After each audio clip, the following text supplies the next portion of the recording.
अब हम बात करते हैं कुछ टर्म्स के बारे में। ये टर्म्स अक्सर आपको सीटेट के पेपर में, मैथ्स पेडागोजी के पेपर में आपको देखने को मिलेंगी। सबसे पहले है एग्जिम्स। एग्जिम्स को हम हिंदी में कहते हैं अभिगृहित। इसका मतलब क्या होता है ना, ये वो स्टेटमेंट्स होती है, ये वो कथन होते हैं जिनको हम अज्यूम कर लेते हैं कि वो ट्रू हैं। ओके, ऐसे कथन जिनको हम अज्यूम कर लेते हैं, हम मान लेते हैं कि वो जो टर्म्स हैं वो बिल्कुल ट्रू हैं, वो बिल्कुल सही हैं। ओके, तो statements that are assume to be true, और उनको जो है प्रूफ की कोई भी जरूरत नहीं होती। There is no need of proof. उनके लिए कोई भी प्रूफ की जरूरत नहीं होती, मतलब वो ऑटोमेटिकली होते हैं। अब देखो एग्जाम्पल देती हूँ, फिर समझ आएगा आप लोगों को।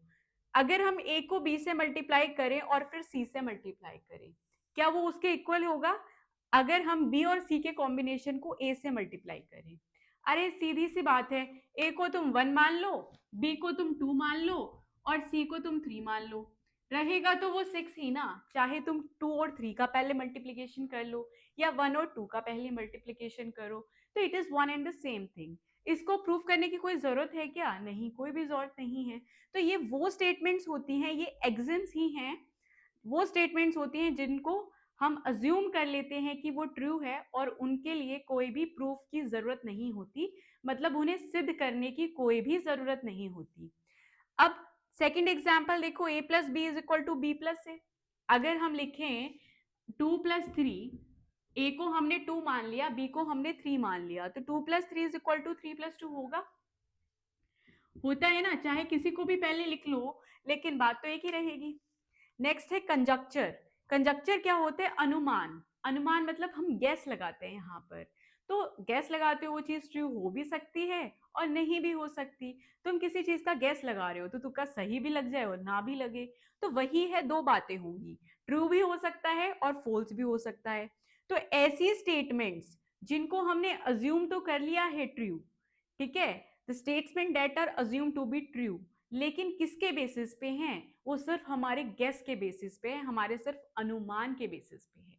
ठीक है, इसमें हमने प्रूफ नहीं दिया है, उस चीज का कोई प्रूफ नहीं दिया है हमने, बस हमने कह दिया है कि ये ट्रू है। तो गैस लगाते हो, तुम कोई प्रूफ देते हो क्या?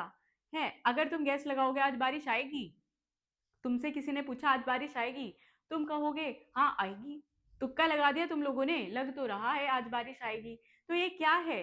ये एक कंजक्चर है, अनुमान लगा दिया। तो हो भी सकता है कि बारिश आ जाए और हो भी सकता है कि बारिश ना आए। ठीक है, तो इसका कोई प्रूफ नहीं है। देखो एग्जाम्पल लेते हैं, हम मैथ्स की बात कर रहे हैं तो मैथ्स का ही एग्जाम्पल लेंगे हम, सीधी सी बात है। 3, 7, 12, 18 और आप लोगों से पूछ लिया है कि नेक्स्ट नंबर क्या होगा। तो देखो यहाँ पर 3 और 7 के बीच में कितने हैं? 4 है। 7 और 12 के बीच में 5 है और यहाँ 6 है, तो यहाँ तुम 7 कर दोगे ना, 7 कर दोगे तो यहाँ पर कितना आएगा? 7 करोगे तो 25 आ जाएगा आंसर, यहाँ पर 25 आ जाएगा आंसर। अब देखो यहाँ नेक्स्ट में देखो, ये तो सही निकला तुम्हारे गेस बेसिस पर। यहाँ कौन सा टर्म यूज हुआ है? क्वेश्चन में आपको ये गिवन होगा ऐसा कुछ और पूछ लिया जाएगा कि प्रेडिक्ट करो नेक्स्ट नंबर क्या होगा। तो तुम प्रेडिक्ट करोगे ना, जहां वर्ड प्रेडिक्ट आ जाएगा, मतलब आप लोगों को गैस करना है, आप लोगों को अनुमान लगाना है, वहां पर हम वर्ड जो है कंजक्चर पे, अनुमान पर टिक करके आएंगे।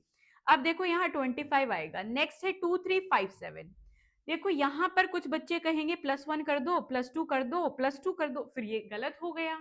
यहाँ +1 किया, यहाँ +1 किया, लेकिन यहाँ क्या देखो, 2 से 3 में हमने +1 किया, 3 से 5 में भी +1 किया या +2 किया, और 5 से 7 में क्या किया? +2 रह गया। तो यहाँ पर अगर हम 3 और 4 यहाँ पर 11 लिखेंगे तो गलत हो जाएगा ना। तो यहाँ पर जो हमने सोचा था कि इस तरीके से यहाँ पर भी चलोगे तुम, वो नहीं होगा, फॉल्स हो गया। इस टाइम पे तुम्हारा कंजक्चर, जो तुम्हारा गेस था वो क्या हो गया? फॉल्स हो गया है। तो लेकिन अगर तुम सोचो कि प्राइम नंबर्स भी हो सकते हैं ये, तो प्राइम नंबर्स के हिसाब से यहाँ क्या आएगा? 11 आएगा। तो अगर आप उस वे से सोच रहे हो तो आपका आंसर करेक्ट हो जाएगा, लेकिन अगर आपने किसी और वे से सोचा, जैसे कि फर्स्ट क्वेश्चन में था, तो तुम लोगों का जो अनुमान था, तुम जो लोगों का जो गेस था, वो क्या हो जाएगा? फॉल्स हो जाएगा। ठीक है, तो इन स्टेटमेंट्स को, ऐसे जो स्टेटमेंट्स होते हैं जो कि हम अज्यूम करते हैं, हम मान लेते हैं कि वो ट्रू है, लेकिन बिना प्रूफ मान लेते हैं, वो गेस होते हैं, वो अनुमान होते हैं, उनको हम कंजक्चर बोलते हैं। I hope it is clear to all of you. फिर आता है हमारे पास थ्योरम्स। थ्योरम्स होते प्रमेय। प्रमेय क्या होता है बच्चे? Statements that are proved by logical arguments. Okay, ऐसे कथन जिनको प्रूव किया जाता है तार्किक आर्ग्यूमेंट्स के द्वारा, और किसकी हेल्प से? एक्सिम्स की हेल्प से। मतलब ऐसी स्टेटमेंट्स जिनको हम प्रूव करते हैं किसकी हेल्प से? हम एक्सिम्स मतलब अभिगृहित की हेल्प से। एक्सिम्स कौन से होते हैं? जैसे कि जिनको प्रूव करने की जरूरत नहीं होती, और ऐसी स्टेटमेंट्स, ऐसे कथन जो ऑलरेडी ट्रू होते हैं। तो हम एक्सिम्स की सहायता से हम प्रूव करते हैं उन स्टेटमेंट्स को। किन स्टेटमेंट्स को? थ्योरम्स को। प्रमेय को हम प्रूव करते हैं, थ्योरम्स को हम प्रूव करते हैं with the help of axioms, logical arguments की सहायता से। ओके, मतलब तार्किक आर्ग्यूमेंट्स। ऐसे नहीं है कुछ भी, लॉजिकल चीजें चलती हैं मैथ्स में। जैसा कि मैंने तुम्हें नेचर में भी बताया था कि जो मैथ्स का नेचर है वो कैसा है? लॉजिकल है बच्चे, तार्किक है। नेक्स्ट है डेफिनेशन, मतलब परिभाषा। डेफिनेशन क्या होती है? कोई मीनिंगफुल एक्सप्लेनेशन। आप मीनिंगफुल जो है व्याख्या कर रहे हैं किसी चीज की, ठीक है, व्याख्या कर रहे हैं आप किसी चीज की, किसी चीज की डेफिनेशन दे रहे हैं आप, पूरी अच्छे से एक्सप्लेनेशन कर रहे हैं आप।